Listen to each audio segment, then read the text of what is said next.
Hello, Darthvegan here, back with another new game. This is Grand Tactician, the Civil War, 1861 to 1865, which follows the American Civil War that happened in 1861 through 1865, basically. We're going to play as the Union, which is the American side.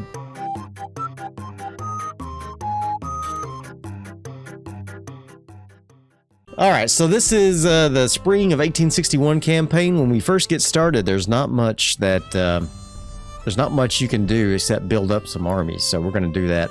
But I'm going to give the AI a little bit of a bonus here because they're kind of easy. Or at least they were when I played on easiest. They were a little too easy, I think. We start off with some policies here. Kansas is a free state, so northern support in Kansas is plus 25 and plus 5 in all other free states. We also have industrialization, which is gives us additional railroad lines, and immigration, which gives us more manpower. And then we also have Indian Wars, which basically, as the U.S. expands further and further west, you're pushing the indigenous tribes further and further west. And as they do so, the army basically gets experience from doing so. And so, but it also gives experience to the Confederacy as well. So I'm thinking I may go ahistoric here and just get Kansas as a free state. Let's see what else we got. I don't want Indian Wars. Security measures, maybe. Starts the game with 50% less available ships and weapons. So if the United States had taken security measures instead of just assuming the Confederacy would not succeed, then the Confederacy would have started with a lot less arms, which is a good thing. So we're gonna take that one instead of the Indian Wars. We could also take, what else we got? Underground Railroad. What does that give us? Initial slave workforce for the Confederacy is -10, with a further reduction every year of -5. Ooh, that's interesting. Go west. What does that give us? Northern support in California and Oregon plus 25. Population plus 20%. The recruitment made possible in said states. Wow, that's interesting. Plus 20%. Support abolitionism. Make a hardline abolitionist statement. Discouraging secession. But Southern support in all states within the Union will be -10. Okay. Enforce neutrality. Relations with European nations greatly improved with the chance of intervention against the Union -10. So that's good. Bread basket. I think increases relations with Europe. Yep. Industrialization. We talked about that one already. Union Pacific Railroad. What we got with that? The game will start with the Union Pacific Railroad built and the Union controlling trade to the Pacific coast. Union credit rating +2. Railroad transport capacity and construction speed plus 25%. Can't talk. Okay. Which is a problem when you're doing narration. I'm thinking we'll do industrialization, security measures, and Kansas a free state. And then here there's quite a bit of backstory here if you're interested in American history about how the dissolution of the Union happened and what led up to the succession of the southern states and the rebellion. Basically, it amounted to as states were added into the Union, there was a big argument about whether they should be free or slave states, and so they were afraid, as James Buchanan, who is the current president, Abraham Lincoln was just elected, and he will be inaugurated in March of 1862. 1861. They're afraid that whenever that happens, he will abolish slavery in all of the United States, and so they succeed from the Union, basically. And during this period in American history, 1861, there was still a lot of state loyalty. So people, you got to imagine back in these days, there wasn't a lot of globalism. And that included nationalism as a nation. So people thought of themselves as South Carolinians or New Yorkians, New Yorkers.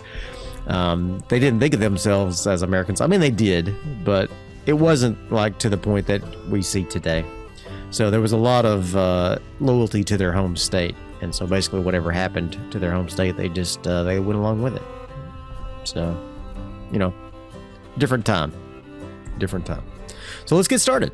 I'll let you read this if you want. You can. I better scroll back up and scroll slowly. You can pause it if you like and read through this American history stuff. It's pretty interesting if you are interested in history. I think it's interesting, but anyway, you can read through it and kind of see what led up to the war and where the stances were between the two sides. And we're going to get started. A house divided against itself cannot stand. I believe this government cannot endure permanently half slave and half free. Abraham Lincoln, June 16, 1858. So there's a pretty interesting little documentary here that they play. It's really well done. The narrator's a little bit dry, but it's about 7 minutes long, so we're not going to watch it. But it is a really good little documentary telling the story of what led up to the American Civil War. So we're not going to watch that, but it is really interesting. They should publish that just on its own right, really. It's kind of a neat little video. Okay, so you get these little newspaper articles kind of giving you the news about what's happening. America divided. President Buchanan is unable to solve the crisis. Jefferson Davis is to lead the Confederacy. Texas votes 3-1 to succeed from the Union, and General Twiggs surrenders U.S. armament, so that gives more military power to the Confederacy. If we look at our map here, you can see the red states are the Confederacy. So that includes Florida, Georgia, South Carolina, Alabama, Mississippi, Louisiana, Texas, and then the Indian Territory, which later becomes Oklahoma.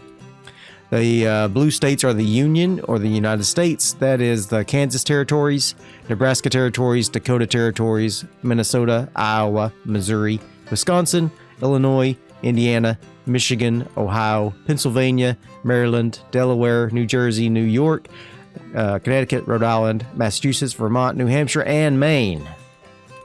And then these undecided states have not yet seceded from the Union, but they will. Virginia, North Carolina, Tennessee, and Arkansas. Missouri is leaning towards joining the Union, as is Kentucky. But right now, they have not made a solid stance either way. But I believe they both will end up joining the Union. You can also see some other things on the map here. You can see some supply. You can see there's a lot more supply in the north because they're a lot more industrialized. You get a lot more railroad and everything else. Same for trade. You can see there's a lot more in the north. Slavery, you can see there's a lot more in the south. It had already been abolished in several states in the north, although not everywhere. And then you see the workforce. So let's take a look at the railroad tracks. So we can see, can't really see them very well. You can see it's a very faint line here. I wish they would made that a little more bold. But as you click on them, you can see where the railroads go, and it gives you an idea of how well they are laid out. There's quite a few Confederate railroads, but not as many as in the north. And you can click on this construct railroad, and it will add on to the railroad. So if I zoom in here, you can see this railroad that goes from Little Rock, Arkansas to Dallas, Texas. I can click on build, and it will add on to that railroad, which is pretty interesting. All right, so I'm going to look at the Army screen. Guess what? There is no armies. There's no armies right now. The war has not yet started. So the succession has begun, but no hostilities have begun. So right now, no one has actually fired any shots. Typically, or what happened in reality is the Confederate states, they decided in South Carolina here to lay siege to Fort Sumter, an American fort, and they attacked it and captured that fort, and that started the war basically. So up until now, forts freely they left, and the garrisons just left, and There was no shots fired. In this case, at Fort Sumter, the Major Robert Anderson did not want to surrender initially. In fact, he asked for reinforcements to come help out with the siege, and so hopefully we can help him out. But I know we won't be able to, because I can't move any troops around yet because I don't have any troops. So let's take a quick glance at what all these things on the top here mean. This is the date. This is my fielded manpower. I've got 825 soldiers in the field right now. Not very many. This is my treasury, 2 million. This is my surplus. I'm currently in debt, 7.7 million. Not in debt, but I have a deficit. My current loan rating is a A, which is not that great, but it's not terrible. And here's my transport capacity for the sea, for the river boats, and for the railroad. Now let's take a look at our strategy screen. This kind of gives you an overall view of your nation and what's happening. Right now we have a break Confederate morale objective. And then our leader of our overall armies is Winfield Scott. The leader of the enemy armies is PGT Beauregard. Mr. Beauregard. Our military screen is where we can put together all of our armies. Right now, like I said, all we have are garrisons. They are all comprised of artillery brigades. Some of them have 2 brigades, but they're all relatively small at this moment. And our finances, I usually leave these controlled by the AI because it does a good job, but you can control the tariffs and the taxes, and then you can also control some subsidies. And I may take control of this as the war progresses and I need to supply certain things with more money. Policies is the policies that we initially took. We discussed those already. I want to look at the Military 1 policy that will give me some reforms in making the military more effective in modern warfare. Recruitment, civil order, and trade warfare subsidies are up by 250,000. So I'm going to go ahead and take that. It'll take 32 days for that to complete, and then I can start working on some of these others. A lot of these have to do with diplomacy or industrialization and government funding, which allows us to issue bonds and things like that. So we'll end up doing some of those as well. Let's go to the production screen. This is largely for information purposes only. I don't think there's actually anything I can do on this screen if it ever loads up, but it kind of gives you an idea of what is producing what. So if I was looking to cripple the enemy's economy and I see they have some coal mines in Montgomery, Alabama, I could say, well, I need to strike those coal mines, and that will see they really expert efficiency, and I could maybe hurt their production by targeting those things, and same with some of these plantations and farms and other things like that. So it's pretty interesting, and you'll see these things fluctuate as the war goes on, but there's not much I can actually do on this screen. Same for the goods and trade. It kind of shows what we have in stockpiles and how much we're producing of these things, how much demand there is for these things. Again, there's not much I can really actually do on this screen, mostly just for informational purposes. All right, so let's get started with building up some armies. Right now, I can't move any armies, but I can start putting together some armies. So being from the future, I know that Virginia and North Carolina are going to secede from the Union. So I'm going to come over here, and Washington, D.C., which is the capital of the United States, is right on the border of Virginia. So we are going to form up an army there in Washington, D.C. And I want to form up a new army group, and I want it to be in the District of Columbia. All right, so there's 327 men available for recruiting in the District of Columbia, which is not very many. Not very many. You can click here and you can see that it has James Shields as the commander of this army. You can click on commander and see his stats. He's a brigadier general. He's a veteran. He was politically assigned, so that can lead to some bad feelings later on. Here's his fame and his initiative and his leadership, administration, and cunning. These will go up and down as you fight and win or lose battles. And then it gives you a little bit of history here, which is kind of fun.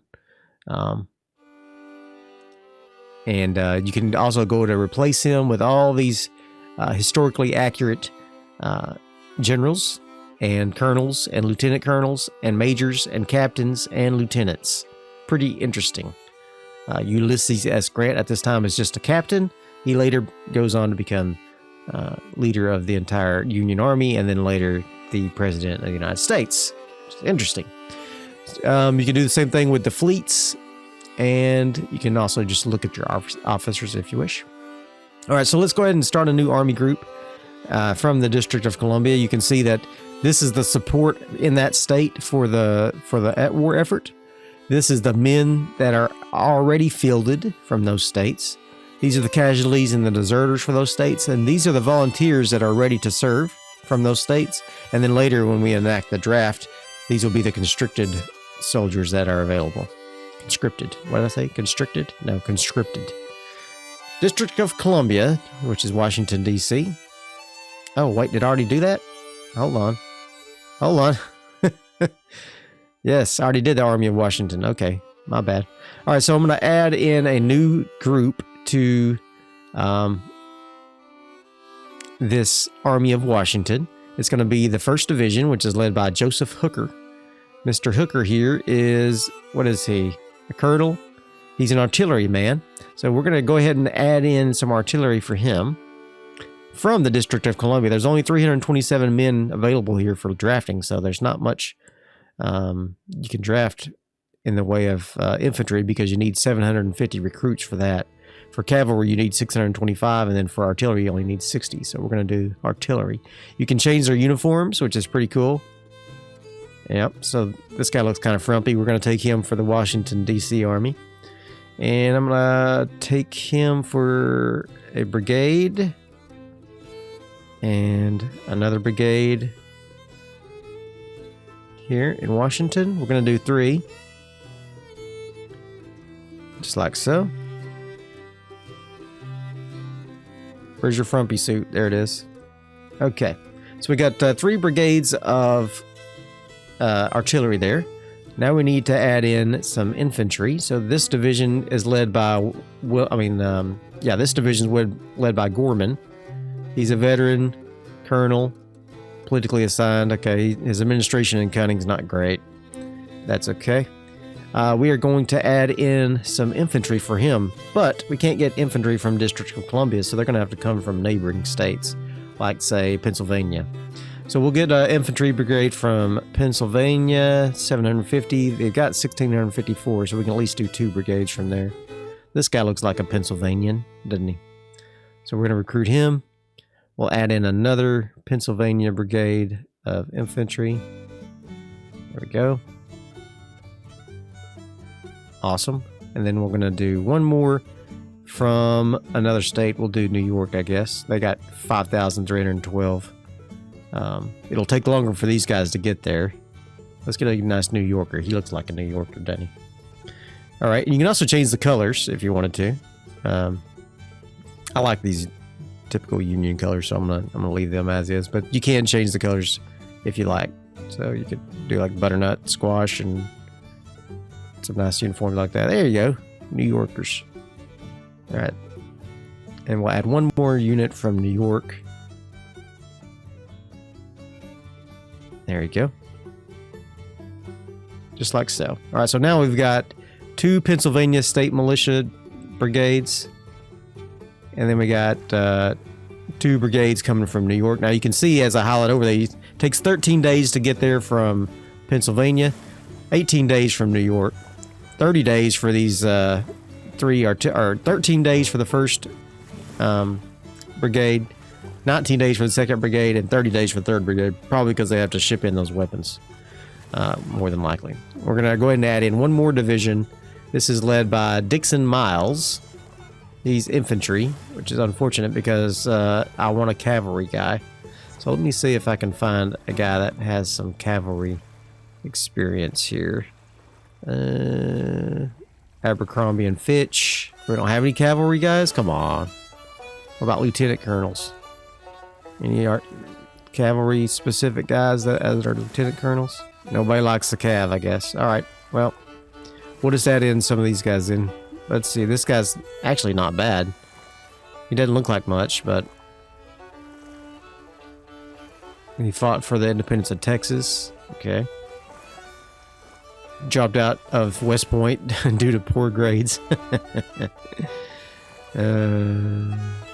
He was given a brigadier general status for gallantry. Interesting. He's better than some of these other fellows. This guy's actually quite good, Mr. Sumner. He's a veteran. He's a volunteer. He's colonel. Yeah, we'll give him the assignment. Mr. Sumner will be leading the cavalry divisions. We will bring them from New York as well. Let's see. Let's bring in this guy right here. New York. I'm gonna bring in two divisions or two brigades of cav, just like that. All right, awesome. There we go. So we're gonna start putting together these battle groups. I also have the Army of Potomac, which I did not mean to do. I'm gonna delete this. Yeah, sorry about that. All right, and I am going to create an army out west in Ohio, probably. So we'll add up an army here in Ohio so that they can move then through Kentucky as needed. Maybe form up one in Illinois to help over in Missouri as well. So let's go to the Army of Ohio. I'm gonna have to rename these because I can't have them all just Ohio Militia. That'll be confusing, won't it? 2, 3. I'd like to do 4 brigades in these armies. I can. There we go. And then we're going to add in another cavalry fella. He's an infantryman. So we're going to change him out to be... I need either an artillery or a cav. This guy looks like a nice cav guy. Mr. Abram Dury. Alright. He's going to be cavalry from Ohio. And then we're going to go ahead and add in another group. And this guy needs to be an artilleryman. So let's take a look at this guy here, Henry S. Burton. All right. He's on the rise. He's not that great yet, but he is on the rise. Can I get a couple of artillery battalions from Ohio, please? We'll do 3. I know what you're saying. DV, you're not going to... It's going to take forever to build up all these armies. Yeah, well, better now than never. Takes almost 2 months for that, all those artillery divisions. All right, and then we need one more cav. Do I have any neighboring states that can bring in some cav? Not quite enough from Minnesota. What about Michigan? Yeah, they get enough. Michigan can send some cav in. There we go. So how long it'll take to get from Michigan? Oh, only 20 days. Actually faster from Michigan than it is for Ohio. Interesting. All right, so we've got the Army of the Ohio, we've got the Army of Washington, and we might go ahead and make up one more Army of New York, because they got some guys here. So we're going to add in Mr. Cook here. Mr. Cook is going to have some New Yorkan infantry. I'm going to go ahead and add one more unit of infantry from a neighboring state here. All my neighboring states are pretty much tapped out. I could do Maryland or Maine or Massachusetts. Let's do Massachusetts. There we go. Awesome. So those should all be put together. Not too much problem. All right. Okay, so we'll go ahead and start the clock, finally. And we'll just wait for some events to happen. So I'm just going to sit back, let the time run by, and I'll be right back. You can see as the army's getting put together here, this is my Army of Washington, led by James Shields. You can see their supplies, ammunition, provisions, for how much they're foraging, what their situation is. And then over here, you can see that they only have a strength of 1 man right now. Just him, Mr. Shields. And he's got 4,436 men designated to come to him, but they're not there yet. All right, Jefferson Davis was inaugurated for the Confederate States. He's going to be president for 6 years. The Confederacy is seizing U.S. property and state militias are mobilizing. Confederate States Army is being formed. Well, so is the Union Army. So is the Union. I got 3 armies being formed as we speak.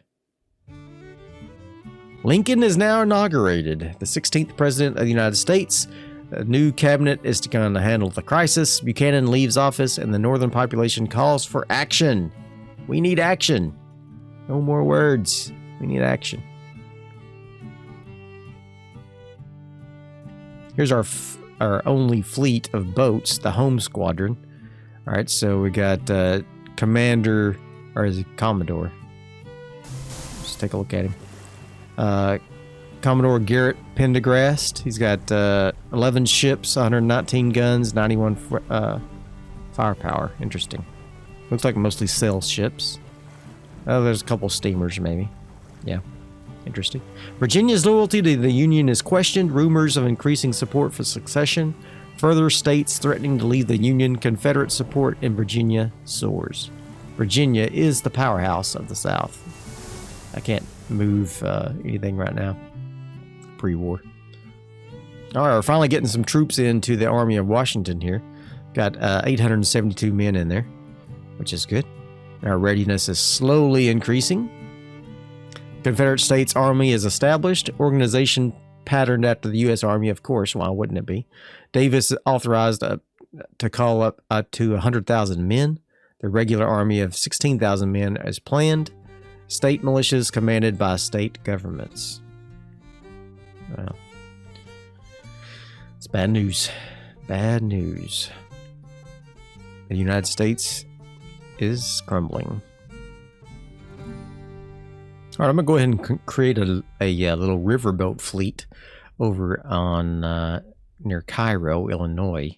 This will help protect the Mississippi River. It's going to be led by George F. Pearson, who is a commander.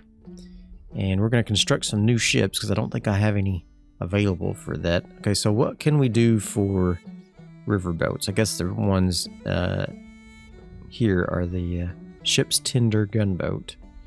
Interesting. How many guns does this thing have? Timberclad gunboat. It's got 6 guns. Could do a paddle steamer gunboat. It's got 2 guns. A regular gunboat's got 5 guns. I'm thinking this, the USS General Grant. I don't want that name. How about USS DV? Heck yeah, man. They don't know who DV is. All they know is they're gonna make a DV. I'm gonna go ahead and put 3 of these guys into service here. General Price, sure, that'll be fine. And the Lexington, you bet. There we go. So we're gonna have 3 of these gunboats going down the Mississippi River, and we'll let those start getting put together as well. I heard cannon fire. You can see the Army of Washington is up to a level of readiness of low now. I got 3,456 of our 4,800 men, so that's good. If we look at the actual army here, oh come on! Thought I had the Army of Washington selected. You can see all my infantry divisions are in place. We've got 2 of my artillery divisions still waiting on our cavalry divisions to arrive, but I'm gonna have to rename these divisions here. I mean these brigades. Beauregard issues an ultimatum. Major Anderson refuses to surrender. At 4:30 a.m. Fort Johnston opens fire. Fort Sumter is bombarded, and the garrisons are returning fire. All right, so we got the first shots of the Civil War are fired down here at Fort Sumter. And Fort Johnson is attacking Fort Sumter. And Fort Sumter surrendered. 3,000 Confederate rounds were fired. No casualties from the bombardment. President Lincoln is to call in the militia. The Civil War has officially commenced. April 13th. All right. Lincoln calls for volunteers. The states to arm militias. A shock in the South. An act of war. South to resist. I mean, they literally attacked federal property, and then they said that this step, secession, once taken, can never be recalled. We and our posterity shall see our lovely South desolated by the demon of war. Alexander Stephens, Vice President of the Confederate States of America. All right, so it has begun. Chapter 2. Chapter 2. The Demon of War. The Demon of War. All right, Civil War. Further southern states succeed. Confederate armies are on the move. Europeans reluctant to take sides. New campaign objectives. All right, so let's pause the old action here. We're going to pause the old action. We have now lots of changes. Got 5 blockades already. Let's take a look at our fleets. This guy's not quite ready. The home fleet is ready. We're going to send them down to this area. Yeah, they're blockading. This river squadron is blockading some stuff down here. I'm going to send down the home fleet. Take care of that little bugger. Take him out. And then we're also going to send this guy up whenever he gets fully ready. As of this one as well, whenever he gets fully ready, we'll send them up. Is this barely afloat? I guess they're still building this squadron. Yeah, it's still being produced. So we got 38% production on all 3 of those ships. So that's still being produced. Let's take a look at our armies. We have lots more armies now. Department of the West here in Missouri. Let's take a look at him. He has what? He's got no, not garrisons. Department of the West. He's got 1 division and 1 brigade of infantry of 1,917 men. Well, that's not very good. He's going to need some more guys here. So, but I got 7 armies. So let's take a look at them. We got the Department of Ohio, which has got a West Virginia brigade and an Indiana brigade.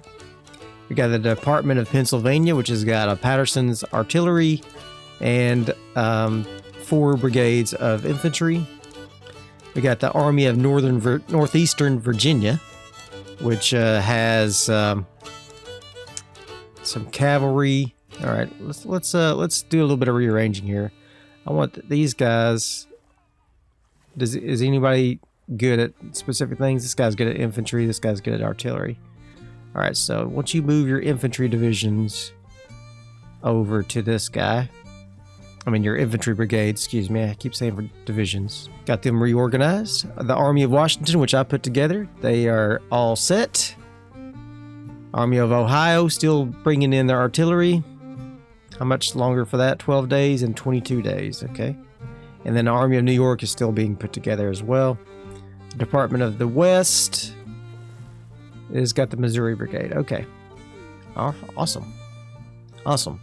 So, what are we going to do first? Well, how much does this Missouri State Guard have?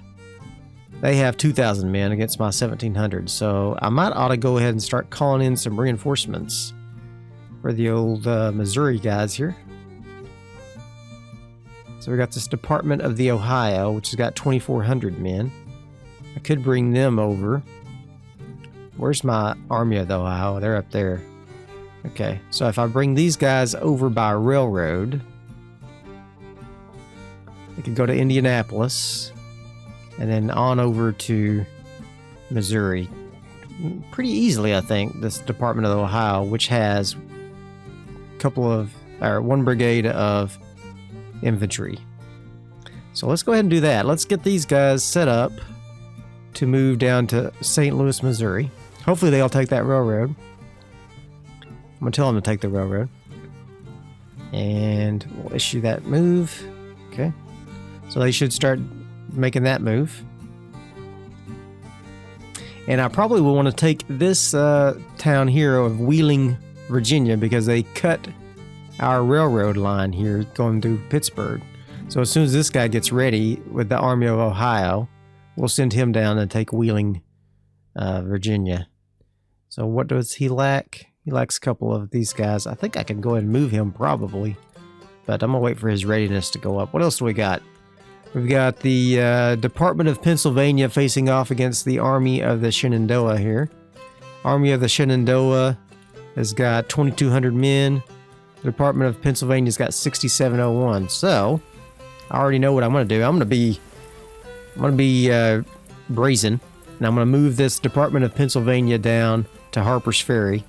And we're going to take this little town here. And we are going to move by road because there's not a railroad that moves down there. So we're going to go ahead and take that. And then we've got these armies of the Washington here. So we've got the Army of Northeastern Virginia with 8847. And then we got my army of the Washington with 5626. It's not quite ready yet. But we got a Confederate army down here, the Army of the Potomac. If I could highlight over his symbol here without getting highlighted with the... I can't see the army content here. This is you get army intelligence by seeing the enemy armies with scouts and whatnot, so you kind of have an idea of how many troops they have, but it's not always 100% accurate. 4,100 men. All right, so we're gonna go ahead and start sending down our Army of the Northeastern Virginia while our Washington Army finishes its mobilization. So I'm gonna go ahead and send these guys down here.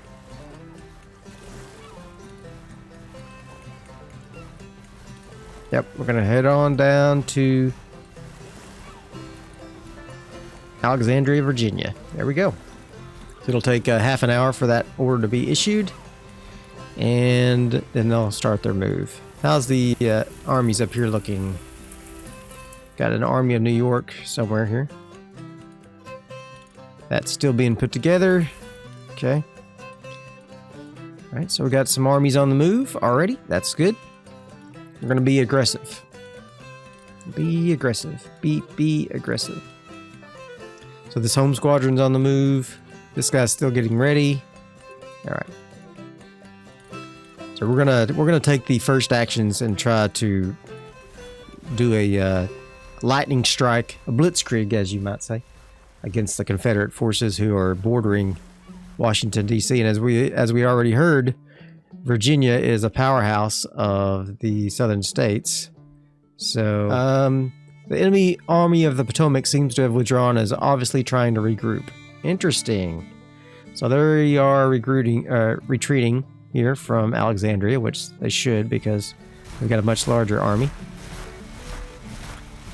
So they are falling back. Let's see what's happening over here with the Department of Pennsylvania. They're still moving. They're camping right now because it's nighttime.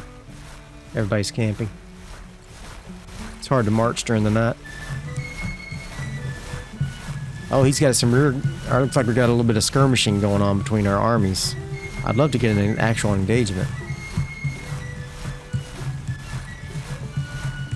Let's go check on Ohio. See how he's doing on his trip to... Yeah, there he is.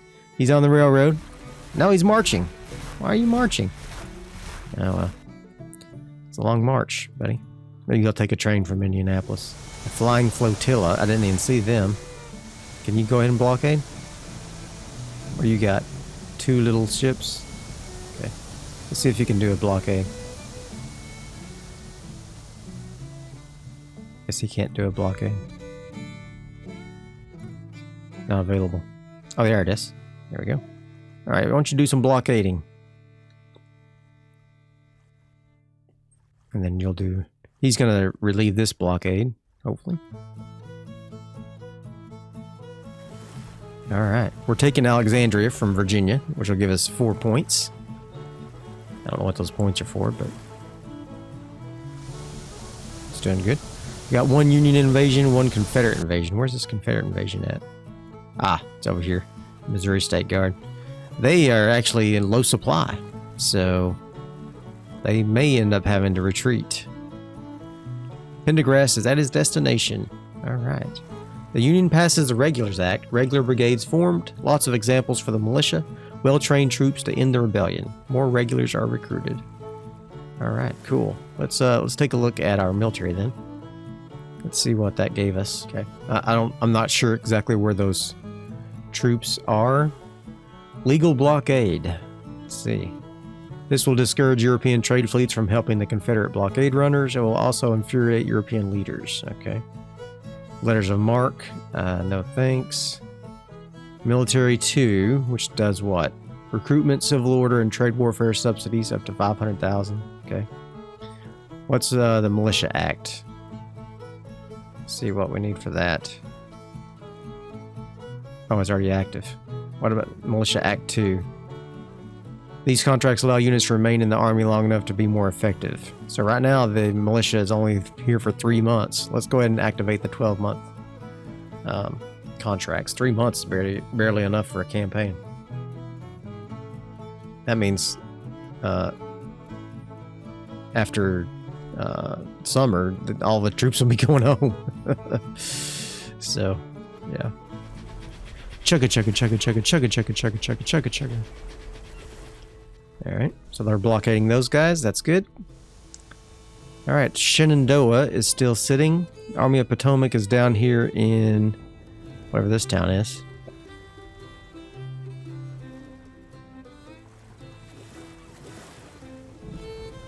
That's Manassas Junction. This is Culpeper. Okay. Have we taken Alexandria yet? No, not yet. So you can see this bar is our progress. All right. Disaster at Hampton Roads. Home Squadron in retreat. What? Battle of Hampton Roads ended with the Home Squadron retreating. The engagement was desperate, with us being thoroughly outgunned and outmaneuvered by a superior enemy. Oh. I did not even think that the Confederate squadron would be that tough. It's only got 2 ships with 12 guns. They chased off 11 ships? Come on. What's that all about? Alexandria is almost ours, and then I think I will take a railroad, if I can, down to Manassas Junction, and then on over to Winchester, Virginia, maybe. Help out the Department of Pennsylvania that way. The Army of Washington is bordering on being ready. All the troops are ready, but the readiness is still low, so we have to wait, I guess, for that to get up. Yeah. I wish they would hurry up. Where's my Army of New York? He's still getting ready as well. How about this Army of Ohio? Alright, we're going to send them on down to Wheeling, regardless of whether they're ready or not. Nope, can't. It's got low readiness. Okay. Can't move him yet. These guys are still marching. Jeez. Guys, why didn't you take the railroad? I don't understand why they sometimes will and won't take railroads. I guess if there's a train available. I don't know. I don't know how to see if there's a train available. Sometimes they'll take them and sometimes they won't. It's kind of weird. All right, so I told the Army of the Ohio to go ahead and take the railroad down to Wheeling, Virginia. They have enough readiness now to do so, even though they still are missing 2 artillery brigades. That should be fine. I don't think there's any opposition down there at the moment. So we're going to go ahead and push into there as well. And hopefully... Oh yeah, look, they're taking... freaking hightailing it over here to Manassas Junction. Alright. Good job, man. Alright, I need you to come up here to the Army of Shenandoah. Take a railroad if you can. He's going to camp for the night. Alright, Department of Pennsylvania. He took Harper's Ferry. So he's going to come down here and take out the Army of the Shenandoah as well. We're going to try to do a dual-pronged strike here. I'm probably making a mistake. This Army of the Potomac is probably going to head back up. It's got 4,000 men. But I want to show an overwhelming force. Now, the Army of Washington's almost ready. I'm going to move them on down to Alexandria.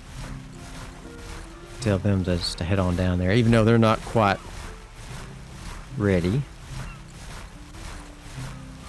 Where's the Army of Washington? Oh yeah, they're ready. They're ready. Their readiness is just a little below green, so. Alright, so the Department of Ohio is finally on the railroad. from Indianapolis down to St. Louis, Missouri, looks like. So they are going to be there very soon. I wish it showed like an estimated time of arrival. That'd be nice, wouldn't it? But they are on the move. Okay, good. Let's go check out the army coming from Cleveland, Ohio, down to Wheeling.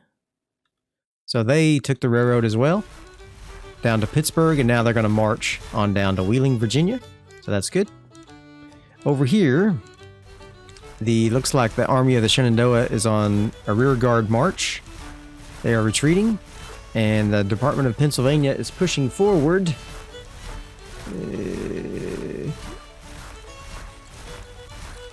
And these guys are retreating. Unfortunately, they are retreating right into the arms of the Army of Northeastern Virginia, which is good because we'll finally get some action. Now they're pulling back further. They slipped away. Okay. So this Department of Pennsylvania is going to go ahead and take Winchester from Virginia.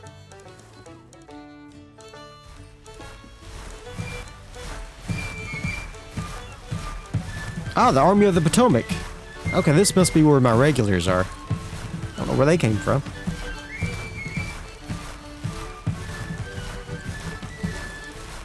Oh yeah, here they are. Yeah, the U.S. regulars. Okay. So they're being put together right now as we speak. He's got a cavalry brigade and 2 artillery brigades, so I like them to be in their own divisions, honestly. I don't like them all together. It makes the orders too messy. Alright, the Army of the Shenandoah has got a big surprise here, in that the Army of Northeastern Virginia is ready to engage. Now they're probably going to start... are we going to engage these guys? Engage them. Fight them. Guys, they won't engage. They're running. We're going to chase them. They're all going to form up together, and then we're going to have a big battle. That's not what I wanted. Glorious victory at Hampton Roads. Savannah Squadron is in retreat. All enemy ships escaped. Support for the rebel cause wavers. Alright, good. The Battle of Hampton Roads is ended with the Savannah Squadron retreating. Remarkable strategic victory with the enemy fleet steaming to the safety of their harbors. Okay. The condition of the enemy fleet is believed to be intact. The condition of my fleet is barely afloat. Wow. What happened? Where is that? What's all that going on here? That's this guy, I guess. Barely afloat. Okay. Well, I probably need to put you in port then. Can you go to Baltimore? Yep. Go get some repairs, buddy. I guess they brought some more ships in.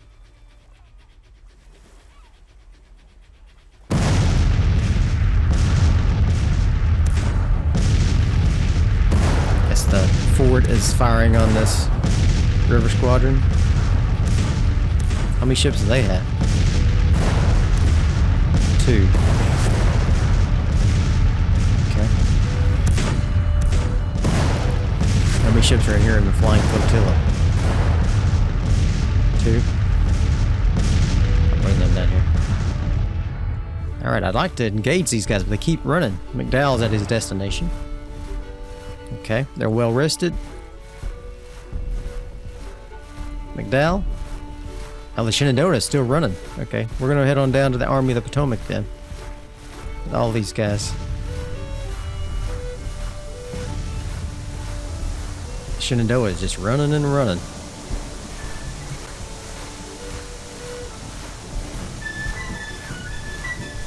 I'd like to get a battle in this first episode. I can. Why is there more Confederate? Why is the Confederates winning? We're literally pushing them out of all their towns. The Department of the Ohio is almost there, so they're still cruising on. It looks like they're back on foot again. All right, the Army of Northeastern Virginia has now engaged with the Army of the Potomac. What are your orders? We are going to play the battle. Woohoo! All right. Battle of Culpeper, CH, Virginia, April 30th, 1861. After the initial skirmishing and maneuvers, the opposing armies are deploying for battle. Finally, we get to do some fighting. Confederacy fields 4,300 men under the command of Major General Koch. The Union fields 9,712 men under the command of Major General McDowell. All right, so first we are in the deployment phase. Our scouts report the enemy is near Culpeper, CH, Virginia, and our armies prepare for battle. We're facing the Army of the Potomac under the command of General Philip St. George Koch with a strength of some 4,000 men and 7 guns. The enemy army is green and the morale is reported to be eager. Reports indicate their supply is outstanding. The supply of our state is outstanding as well. All right, so it says Chancellorsville here. Let's see. Looks like they have the a victory point here. Let's see. At Orange Turnpike. Okay. Where else do they have victory points? Over here at River Road. All right. And we are deploying from the northwest here. Okay. So I guess we'll head on down. Oh, man. It's a long deployment. I guess we'll just head on down the road to Chancellorsville. And then Orange Turnpike. And then we might send some scouts up to see if they're at River Road. I don't know, we may just take River Road first. Let's go ahead and grab our divisions. We'll take the entire army, and we'll put them on the road here. Down here at the edge of our deployment area. It's kind of messy, but it'll work. Okay. And then I can fine-tune that, get this artillery on the road for one thing. There we go. Don't want them on. So it's pretty interesting how this works. So you have the Army commander here. You can see he's got 3 stars over his headquarters icon. And then you've got the division commanders here. So this is the division commander for the cavalry. And he reports to the Army headquarters. And then the brigade here, Colonel Ennis Palmer, reports to this headquarters. So anytime I want to issue orders to him, it has to come from this guy. So you always want your headquarters to be relatively close. This little circle here is the bugle range, so that means they'll pretty much get instantaneous orders, or almost instantaneous. And then anything further than that, they need to use couriers. And then here's all my infantry brigades as well. I think for the long march, we're going to march in columns. Okay. And same for this guy, we're going to march in an attack column, like so. And then for the artillery, march in columns for now as well. Alright, so we're going to push as far forward as we can, and I guess we'll head down this road to Mineral Spring Road, and then we'll take it over and come to River Road and see if there's any guys there. We'll send the cav up ahead to scout, but let's start deploying. We have deployed, and we're going to start marching our guys down the road, just like so. Alright, you guys march down the road as well. And we're going to send our cav to scout. We'll break out some scouts as soon as they get kind of closer into enemy territory here. It took my cavalry a little while to get started there, but now they're finally moving. Now they're finally moving. Alright. Nasty weather right now for a battle. Nasty weather. Alright, so I'm going to get my artillery divisions and my infantry divisions. This is the 2nd division, which is the infantry. I'm going to tell them to march on down to this ford. Like so. And then the cav, I'm going to send them on down to this crossroads here. As soon as we get down to this area, we'll detach some scouts and start scouting out some areas. Alright, you can see this unit is losing a little bit of their cohesion because they're having to pass through other units to get to their location. Alright. So we're going to just hold those guys steady there. Let our cav scout forward a little bit. I'm going to go ahead and tell these guys to get into their single lines. That way we'll be a little more prepared in case we do come across some enemies here. They're probably not going to be in the town proper. They're probably either going to be down here on the Orange Turnpike or up here at River Road. I'm not sure which. Alright, so it looks like it's pretty clear there. We're going to go ahead and move our divisions up. Put our arty down here in the fields. And move our infantry down to hold this junction. Ah, darkness fell, so we have to wait till the end of the night. Okay. During the night, my army was resupplied. Okay. Inspect the situation of your troops. Click continue to start redeployment. Alright, so got pretty good supply, I guess. Deploy your forces for battle. Alright. Let's see how much further we can got. We got down to Chancellorsville, looks like. Okay. So I could go ahead and redeploy everybody. So I think I'll do that. Let's get everybody down here at Chancellorsville. Yeah. Chancellorsville proper. Just like so. Alright, and then we're going to take the cavalry brigade. And I'm going to send them down. I'll send them actually up here to River Road. Alright. So once you guys head up this way, Cav, make that happen, Captain. Alright, so he's going to send a courier down to let him know that that's what needs to happen.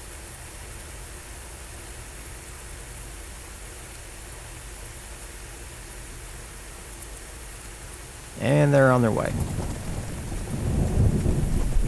This is a miserable day for a battle. Just rain after rain after rain. The cohesion's not good for those two armies because of the buildings there. So let's push forward the infantry down to here. Okay. And then the artillery. Okay. You guys probably need to be down here.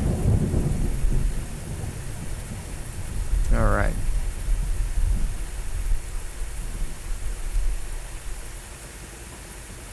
I don't know why the headquarters is riding ahead of the cavalry. It seems a little dumb, doesn't it? Let's go and detach some scouts. I think they got reattached earlier. Alright, we're almost to River Road. So let's I'm gonna go ahead and detach him from the main army. That way he doesn't have to get commands from the commander. So he's gonna send a courier over and say, hey, you don't have to listen. You don't have to wait for orders from me. So the army commander just sent out this courier here. You can see. One little guy riding his horsey. But he's gonna come over here and say, hey, do your own thing, bud. And then Theodore Runyon here, General Theodore Runyon, will then be able to act on his own without having to wait for commands from the army group. But he now has those commands. So he is going to relay that to this guy that, hey, we're on our own. We're going to scout out. Hopefully there's nobody up here. If they start firing cannons at us, we'll know we're in bad shape. Alright, so if they're going to be at Orange Turnpike, we might as well push on over here to McGee with the infantry. And then this artillery as well, likewise. And I can't believe I have seen 0 enemy contact so far. Alright, looks like we're getting our troops configured here. So that's good. What is your range? Not quite in range of the turnpike there, so let's send them up to this hill.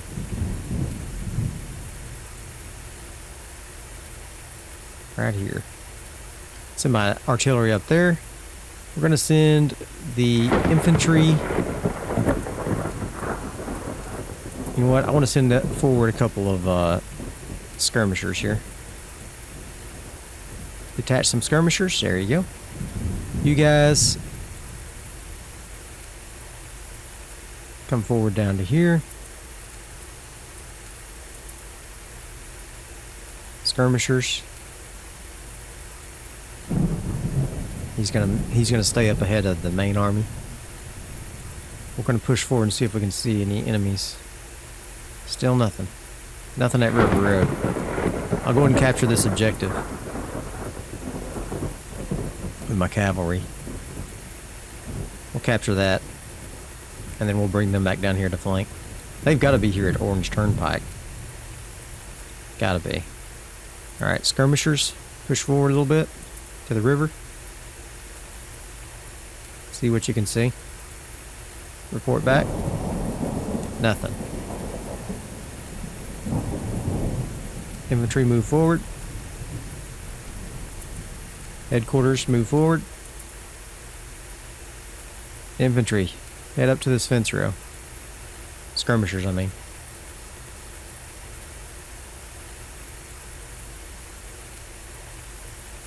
Where the heck are these guys? River Road is about taken. I cannot believe we still don't see anybody. Where's those skirmishers at? Keys detachment. Alright, guys, come forward a little bit. Be careful.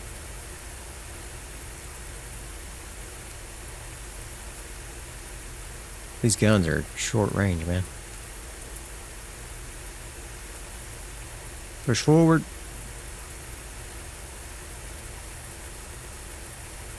Now we're taking the turnpike.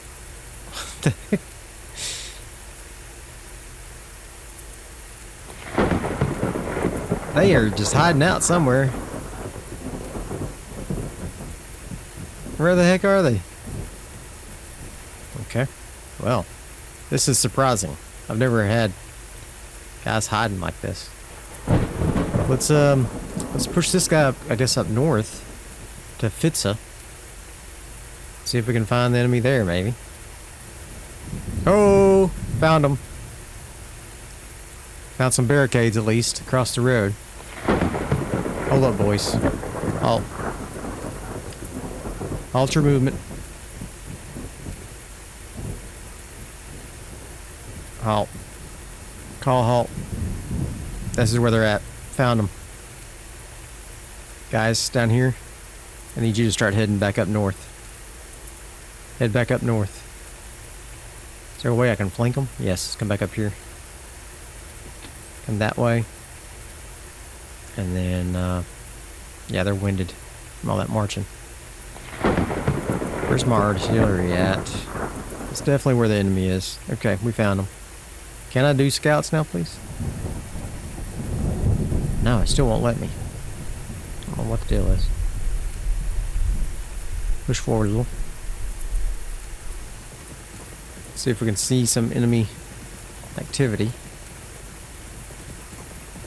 There's not just barricades across the road for nothing, though. If I go down to this defilade, they're going to have an advantage, so I'm going to stay on the road.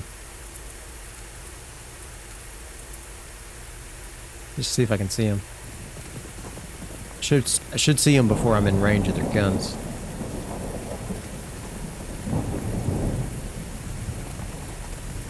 Lots of barricades. Yep, there they are. See them. Okay. Yep. Okay. We got eyes on them. Guys? You're gonna start moving some fellas around, or what's the deal, Pickle? Oh, he's having to send a freaking guy way over here. What the heck is he doing? There you go. Why is he always lagging behind? He's the worst. Don't want to be in range of his cannon.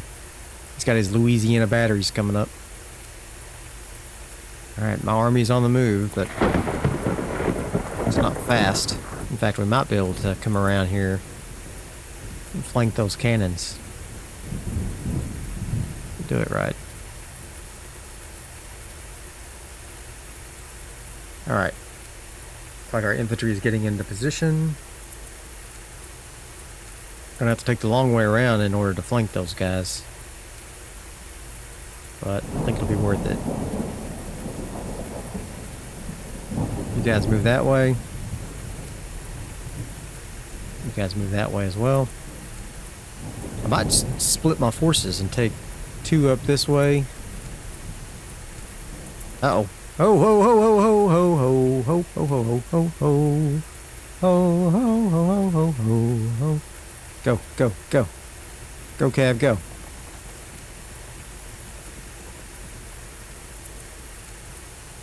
They're eager to get an engagement as well. They don't like that they're behind them. Get on over there. Yeah, we might be able to strike those cannons. Alright, our armies are on the march. Oh, they're firing.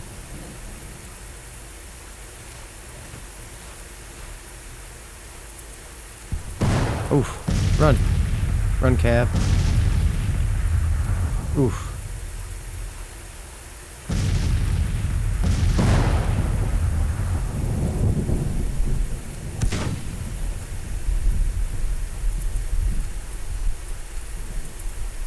Alright. They're trying to turn, but they're not going to be able to run as fast as we are. Get on them. Get on them. Attack them. Come on, Cav. Get them. There you go. Shoot them. Headquarters, move back. Where's my infantry at? You guys, come on up here. You guys, come on up here. Alright, you guys come back. Don't want to engage with the infantry. Alright. Okay, we got a brigade up here on the river already. Nice. They got up there quick, didn't they?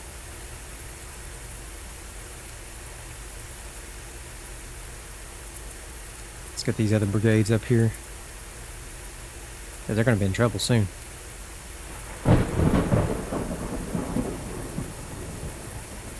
Alright, and we need our arty up there as well.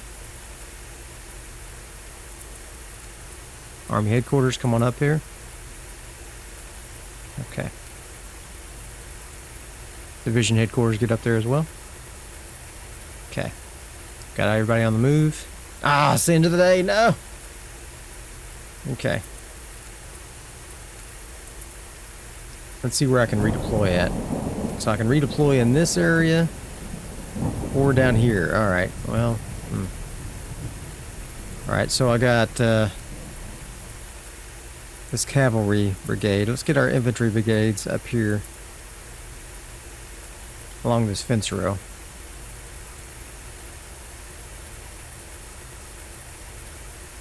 Like so. And we're going to tell them to go long range on their guns. They're a little less accurate, but if we can put down the field of fire on that, that'll be a lot better.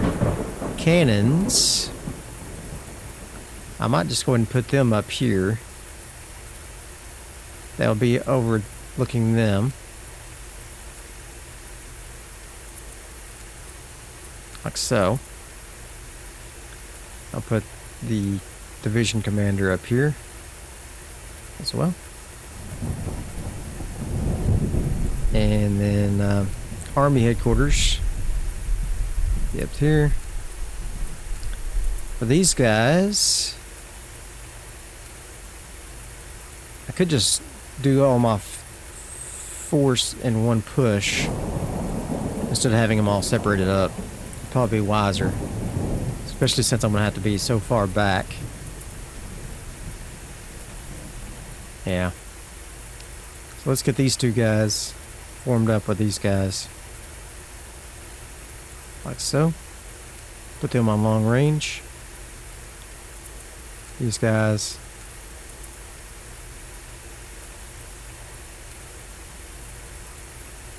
Over here. Long range as well. Okay. And then I guess I will put two brigades down here to march up this road to flank them.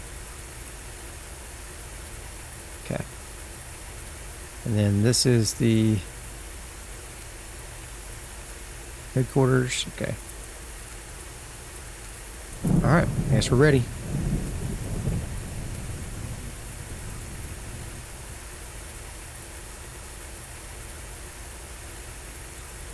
Let's go. Here we go. These guys are going to start firing. I have to. These guys do counter battery fire at this guy. Cav, I want you to flank around. Get those cannons.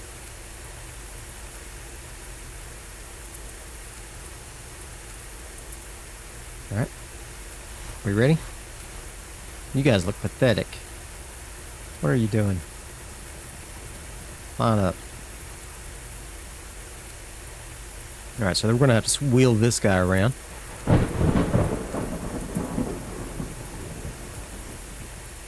Are you guys firing yet? Yep, they're firing. Okay. They're just fragmented, so it's taking them longer.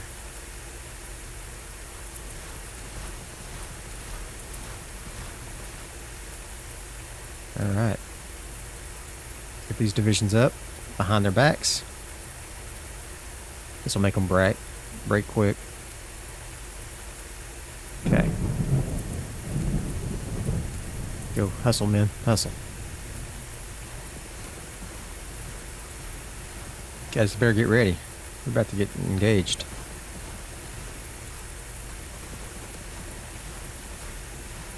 Push forward.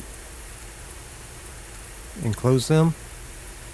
Unfortunately, their unit commander's way back here, so he's having to send a courier way up there.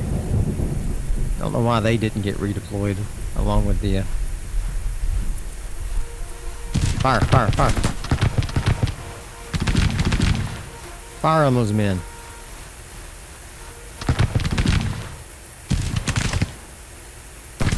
Come on, guys, we got superior numbers. Flank them, start firing. There you go. Golly, look at those guys down already. Jeez. Lost 35 men in that one volley. One volley lost 35 men. Push forward. Push forward. Push forward.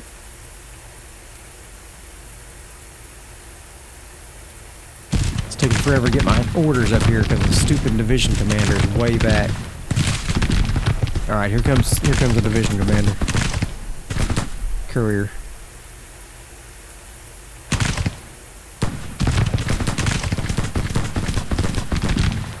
There you go. D.R. Jones Brigade. Alright, so the Cav is going to be coming down here. Unfortunately, he's got a nice flanking position with these guys. That'll be protecting them, so I might be able to ride these guys down here and flank this infantry brigade.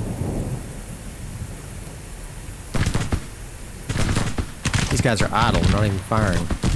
Fire. Idle. Fire at him.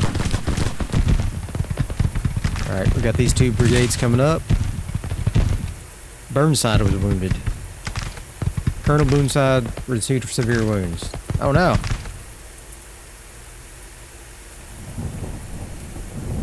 Okay. Is Burnside the leader of this one? Yeah. Wounded in action. Guys, when are you gonna move? Here comes the courier. He's riding right through enemy lines. They can get intercepted if you're not careful. Like he's gonna make it though. Where's he going? This guy?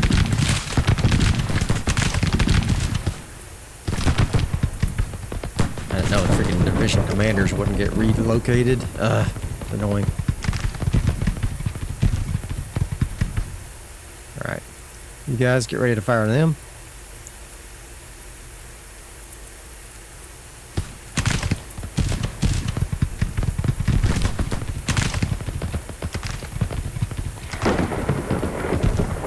think I've sent too many commands to these guys now. They're gonna get all messed up. Luckily, the division commander's only right here, so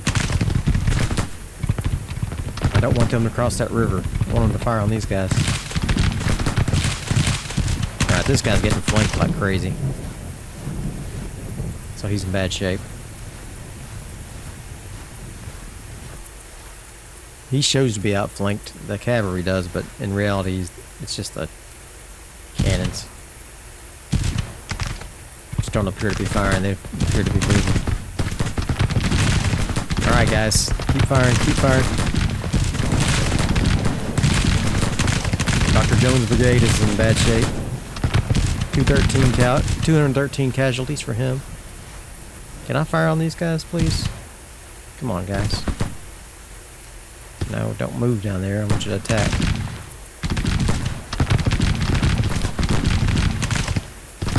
He's only got one brigade in action there, so.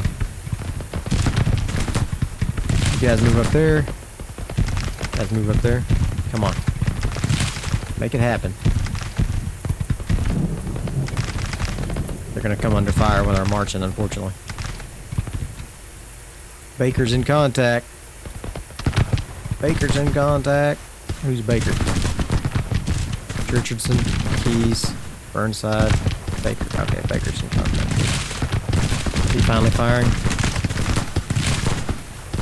Come on, guys. Fire. There you go. Nice. They're about to break. Jones Brigade's in bad shape. These guys are outflanked. They don't like it. I don't blame them. Getting attacked. It's bad news. Come on, guys. Double time. Double time it. These guys are going to be in bad shape. Cohesion is failing. Okay. Alright, so they're, oh, they smashed my cav. Oh, man. What happened? Because of casualties. Alright. You need to rally your troops. Rally your troops. Go on. These guys are in a mess.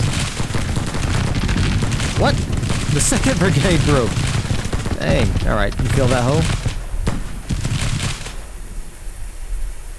They're too far from their unit commander, man. Oh, Dr. Jones surrendered. Nice. You guys full up here?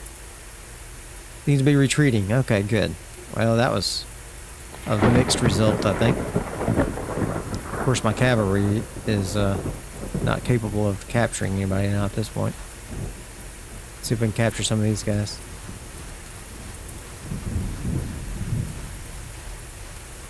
While they try to retreat. They don't look to be retreating. They look to be firing. Let's go ahead and move forward then. Move forward, men. My cannons didn't do anything. Cannons didn't do anything. Okay.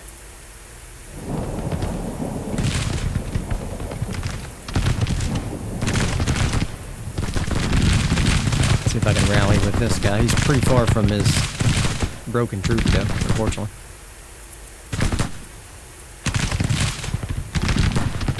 Ewell's brigade here is standing strong. They got 86 casualties. This guy's got 100 casualties. This guy's got no casualties. Okay.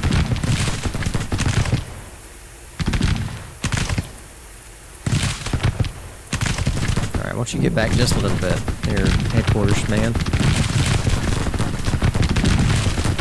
General Hunter.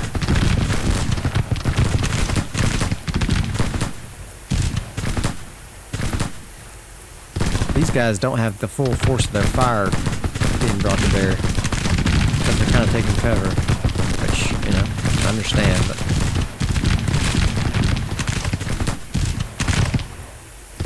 we need to overwhelm them with our force. Bring your cannons down.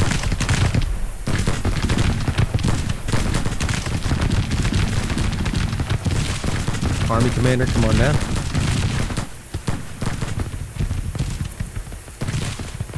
Go catch up with your men. See if you can rally them.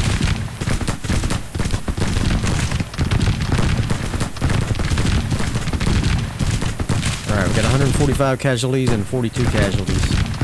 He's got 396. So we're getting the best of him, but taking a high toll on us because all of our guys are still up there. 1st Brigade, come down here. Engage. Double time. You guys, come down here. Engage, double time. Didn't I already tell them to do this once? I swear I did. Double time. There goes the couriers. Oh yeah, look, a couple couriers got killed, looks like.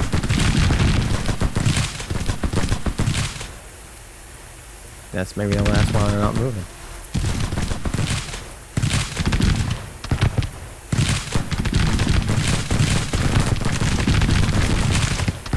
Okay. They're about to break. They're really going to break once they see these armies coming. Okay. Hampton's Legion over there is sitting strong though.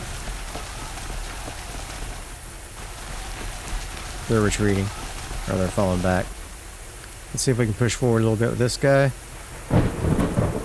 This guy push forward across the river. You head this way.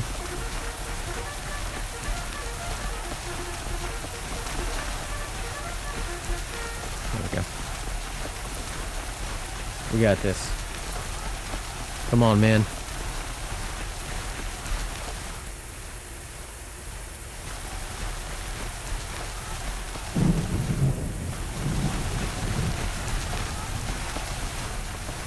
I need you to swing around. Why don't you go ahead and push forward? You're fresh.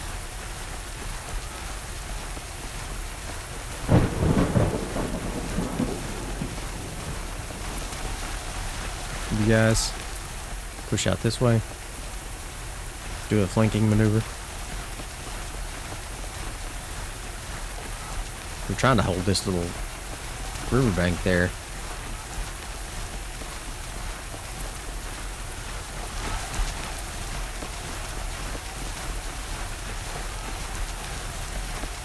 Get those guys when they run.